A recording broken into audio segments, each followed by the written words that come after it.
There's no direct question I All have. right, that's all right. Just you can make a statement. That's what I felt that I needed to do. It's just everything that came to this point right now is just synchronistic, I guess. You The guess? best way. No, I don't. You know. I know. Thank you. It's, you don't have to guess. You can know. It's all right to know. Right. You're right. You don't have to worry that just because you know something that you're going to have to consider yourself to be exercising the negative ego. Right. That's actually... It doesn't have to be an egotistical thing to know what you know. Right. It's also, in that sense, to keep it balanced, to know that there are things that you don't. Okay. But that's all right. You will know what you need to know when you need to know it. That's what synchronicity is about. You don't need to know certain things a second before you need to know them. But if you trust synchronicity, you won't know them a second later than you need to know them either. Right. Make sense? Yes, it does. You know what I'm saying? I do. All right. I guess maybe I don't. Maybe I'll know it exactly when I need to. But and when will that be? When it occurs, I guess. Yes, the answer is, I don't know. Right. Yeah. Sometimes we are asked the question, Bashar, is there anything you don't know? My answer is, I don't know. Yeah. It's funny, I take that in, and there's a lot of times that I don't know, and it feels like I know the exact answer, but then I ask myself, is that what I really know, or is that just something I've copied off somebody else? That's all right. It's kind of a mix. Something that you learn from someone else can still be something that is important for you to know. Right. I guess it is. You guess? Another thing, yeah, it's the same thing. Yes. Same ego issue. Yes. Is that a magazine? The Ego Issue. Oh. And could be in my mind, I guess. All right. See? It's I'm lost in the moment and just you are found in the moment. found in the moment. If you stay in the moment, you are never lost. It is Okay. when you go out of the present that you become the experience of being lost. Notice we said the experience of being lost because you never actually can be lost because you can only be here and now, but you can create an experience as if you were not. But it's only an experience. If you know that, then you can never be lost. You will always be your own breadcrumb I understand. that leads you back home. Simplest thing to say is just be. Yes, be who you are. Act, think, feel, believe, be who you prefer to be. Thought, word, and deed, as you say. At every moment that you can, to the best of your ability. It's all you have to be. Okay. Make sense? Yes, it does. Does this help? It does. Anything else? I want there to be. You want there to be something else. Yes. Well, here's something else. Here's something else. Here's something else. Here's something else. Here's something else. Okay. Okay, that There's sounds always good. something else. Yeah. And That's it. thank you. Thank you.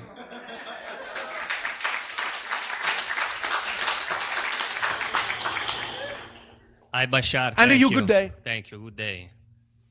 I think I have to let to sink in what we have been talking about this All right, moment, let it because, sink in. I have so many definitions about human metabolism and so many information within myself that are a bit contrasting Yes. with themselves, and I'm experiencing something that It's all about how you define I do not things. like. So, All right, so let it sink in. Have fun with it. okay. Redefine your reality in the way that you prefer to. Okay. All right? Yes. All right. Thank you. Thank you.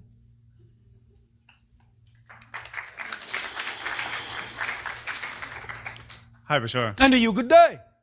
I was wondering if you could help me with a little issue and clarify a few things for me. Well, I don't know. We'll see. Okay. Normally, I'm pretty good at manifesting and following my Pretty higher- good. Pretty good. Normally pretty good. Not perfect by any means, but What is perfect? I imagine perfect would be doing it all the time consistently. But you are doing it all the time. You're manifesting all the time. creating my highest joy all the time. I see. But that's just a choice. Why would you choose anything else? Well, that actually brings me to my next Oh, point. thank you. I have a fear that I can't seem to kick in terms of the way the economy is going, the collapse of the dollar, the way the stock market's going, and it seems like a pretty big thing that for some reason it affects me. For some reason? For some reason. But you're creating the reason. It comes from a belief that you have. Remember that all emotions stem from beliefs. You can't feel something without believing something to be true first. It's hard for me to believe that following your highest joy will, if the dollar collapsed and the economy collapsed, yes, it's hard for me to believe that following my highest joy would still get me through that even. All right. Well, thank you for being honest. That's where it starts. Now, obviously you don't prefer that belief, yes? Correct. Incorrect. If you didn't prefer it for some reason, you wouldn't hold on to it. So what you have to do is find out why you're defining that belief as something you prefer over the alternative. Because we know you say you prefer to believe something else, but as long as you're believing what you're believing, obviously you've attached the kind of belief to it that makes it appear to be the preferential belief, or you would believe something else, because none of you, for a split second, believe anything you don't prefer to believe. This is how the motivational mechanism works in you. You all have the same mechanism. You will always move in the direction of what you define to be in your best interest. You will always move away from what you define to not be in your best interest as a belief. So if you hold on to something you say you don't prefer, but you hold on to it, you keep choosing it, you keep choosing to buy into it, somewhere there's another belief attached to that one that for some reason makes it seem to be the thing you're motivated to keep choosing. You have to find out what that definition is that you've attached to it that makes it seem the more likely, the more beneficial choice than what you say you want but aren't choosing. So let's explore that. Okay. Sometimes, just to give you a head start, just to give you an example of how these things generally occur in the psychology of many Earth humans, is that even though they know they prefer something, they are afraid to move in that direction because they have been taught to have a greater fear of the unknown. And so even though they don't prefer what they keep choosing, it's familiar. And to them, they define familiar as better than, more beneficial than unknown. So as long as you have that definition attached in that way, you will never go toward what you don't know and always hold on to what you do know, as painful as it might be. Once you know you have done that, once you can find out what that definition is you've attached to the unknown, then you will identify it, you will see it has nothing to do with you, because any negative belief, every negative belief that you discover, that you identify, once you identify it, once you bring it from unconscious into conscious recognition, negative belief will always appear nonsensical and illogical because it doesn't fit with your natural vibration. That's why it's so important to identify beliefs, because once you identify it, once you bring it into the light, you will see it doesn't belong to you, that it came from your parents, it came from your family, it came from your society, it came from your friends, and you bought into it. But it isn't yours.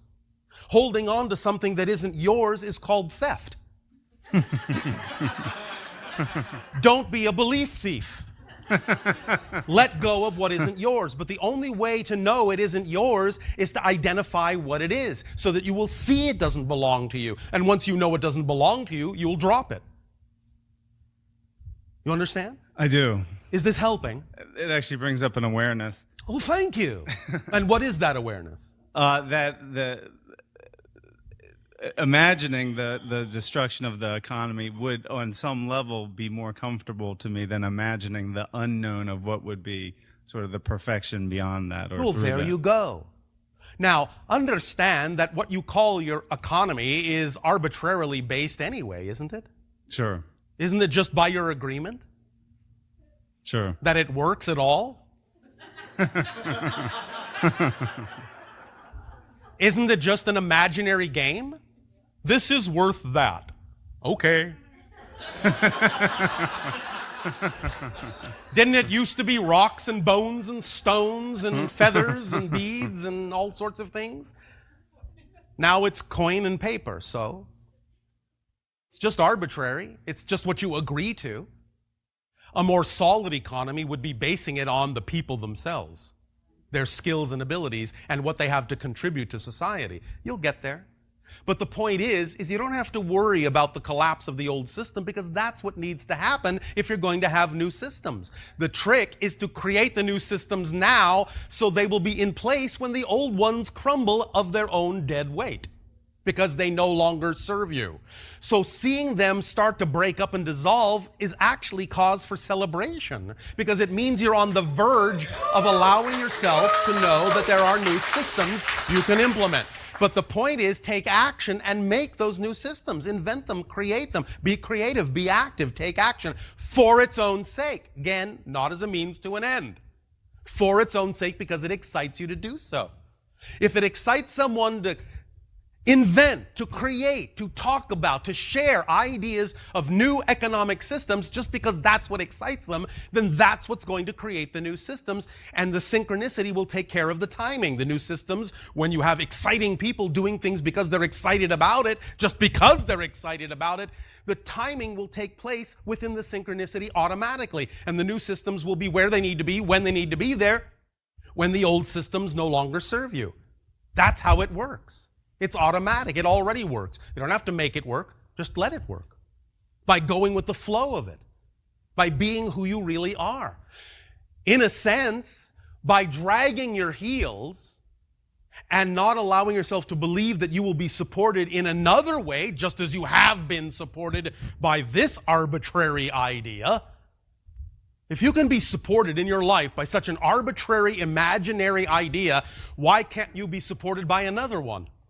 That's actually even more concrete, because it's based on you, the true you, instead of the arbitrary one, instead of the arbitrary definition. Does that make sense? Yes, definitely. Is this sinking in? Yes, definitely. That You are supported all the time by creation anyway. If you weren't, you wouldn't exist. Why not simply allow yourself to know that whatever you decide to be supported, in whatever way you prefer to be supported, you'll be supported that way? Creation, in that sense, does not make that decision for you. It supports you in whatever way you say you believe you can be supported. So if you've been supported all this time, according to whatever belief systems you had at that time, by such an arbitrary, ephemeral, smoke and mirrors idea of economy, how can anything else be even more insubstantial? very good point. Does that make sense? Yes. Look through the illusion and understand that what you're shifting to is how to use the power of the illusion instead of succumbing to the illusion of power. You see the difference? Mm-hmm. Use the power of the illusion. Don't fall under the negative ego assumption of the illusion of power. Does that help? Yes, definitely. Do you understand that you are all totally abundant? Yes. That's your natural state. You are supported unconditionally, totally, every second. Again, if you weren't, you wouldn't exist. The idea is that there really is actually no such thing as lack in the way that you typically define it. So let's go back to that idea of definition. What you experience when you create the experience called lack, what you're creating is an abundance of lack. So if you have an abundance of lack, why not have an abundance of something you prefer? Because it's all abundance, it's just different kinds of abundance. You are never not abundant, you just have an abundance of lack when you experience the idea you call lack. It's not actually a lack of abundance, it's an abundance of lack. Most of the things on your planet you have backwards. For example, seeing is believing. No, believing is seeing. You see? Yes. You believe? Yes. Thank you. Thank you very much. Thank you.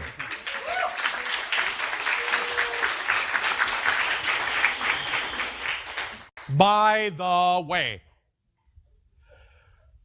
when you allow yourselves to be in the moment in the way we discussed earlier and give a clear and precise definition to every experience for its own sake as its own experience, you develop what you are perceiving in us at this point, which is that when we talk about these principles, we have an abundance of conviction. There is not what you call one shadow of a doubt in our minds that these things work. We know they work because they work for us. They can work for you. It requires the same degree of conviction that you know they work. And it is more easily had, this conviction is more easily experienced when you stop linking things together in continuity that don't need to be linked as a means to an end. When you truly understand the power of remaining in the present and defining everything that's happening as the only thing that needs to be going on right now, and it's leading you to nothing else, you will feel the power of that conviction. You will know and truly understand what we're talking about. Make sense? Yes. All right. Proceed. Good day, Bashar. And a you good day. It's so good to see you again. Well, you are not seeing me, but I understand the sentiment. Thank you. See in quotes. Speak up so that all may hear what you have to share. So I have a question about how I'm experiencing what you were talking about earlier. The example that popped into my mind was of how I had really wanted to see a UFO. Yes. And I went to an event. It was maybe 3 nights long or something like that. Yes. And each night we would go outside and people who knew about these things would attract the UFOs, and people in the crowd there were constantly saying, "Oh, look there, I see one. Look there, I see one." That is not always the case. That they see them? Yes. Sometimes it is. Sometimes they just think they do, but they don't. Okay, that's certainly plausible. Yes. And what... And by the way, I've seen hundreds of UFOs. No big deal. Seen one, seen them all. Well, all right, not really. So, But it's not really anything special, is what we're saying. You don't have to make a big deal out of it. all right, thank you. But Oh, look! A car!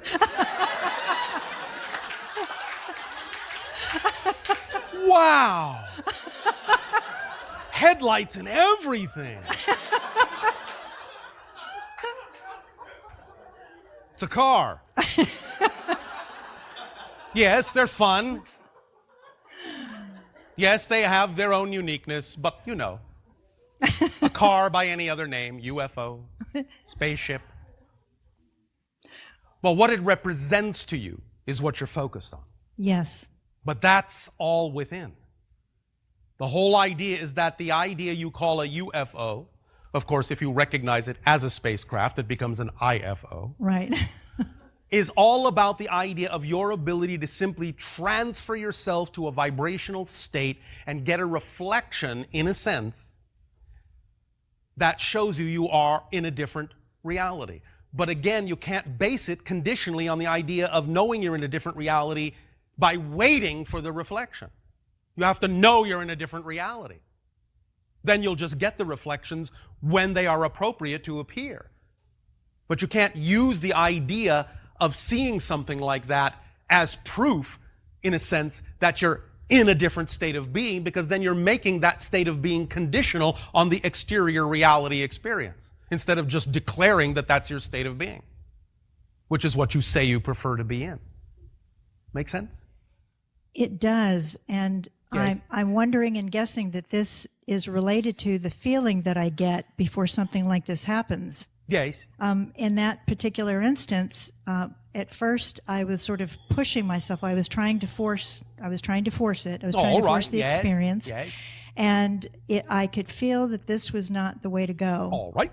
And one evening, before we were getting ready to go outside, the host of this event conducted a puja and a ceremony of fire, blessing, and so forth. Yes. And it's something that I really resonate with. All right. And I immediately felt myself just have this peaceful sense. Yes. And I remember thinking, oh, I bet this is one of Bashar's permission slips. Yes, they all are.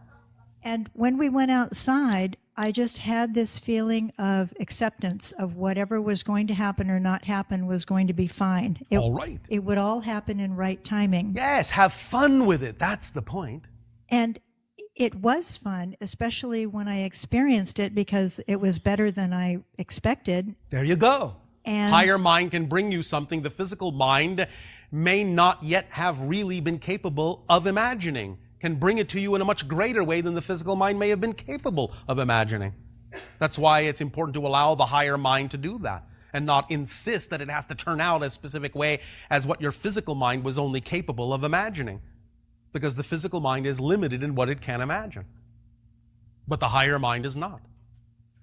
I remember your saying that before. Yes. And that certainly was the case that night. Yes. And the experience was better also.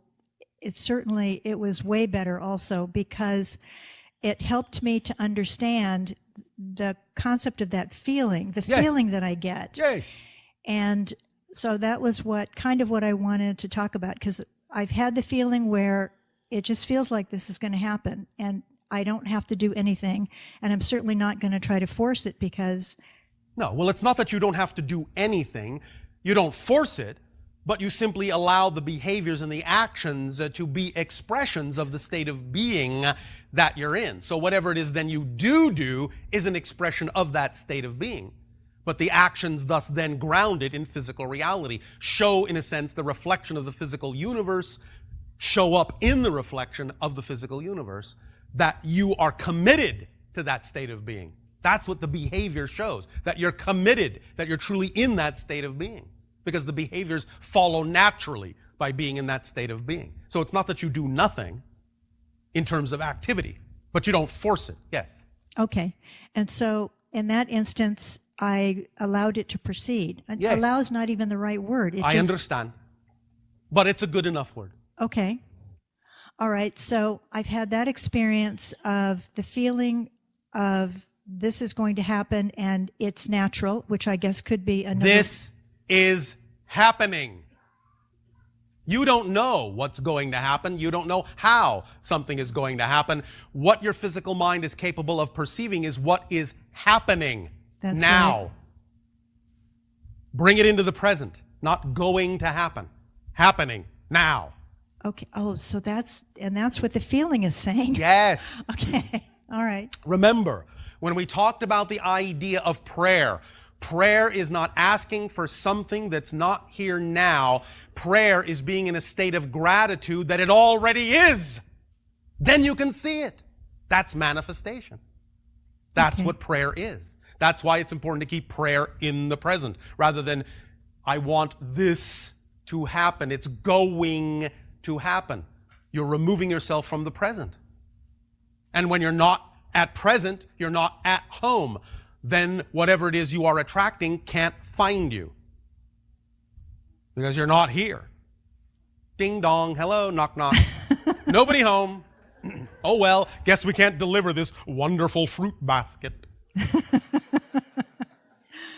So that's what's meant by the example of I'm not going to pray for rain, I'm going to pray rain, and that's Yes. by feeling it right now. Yes.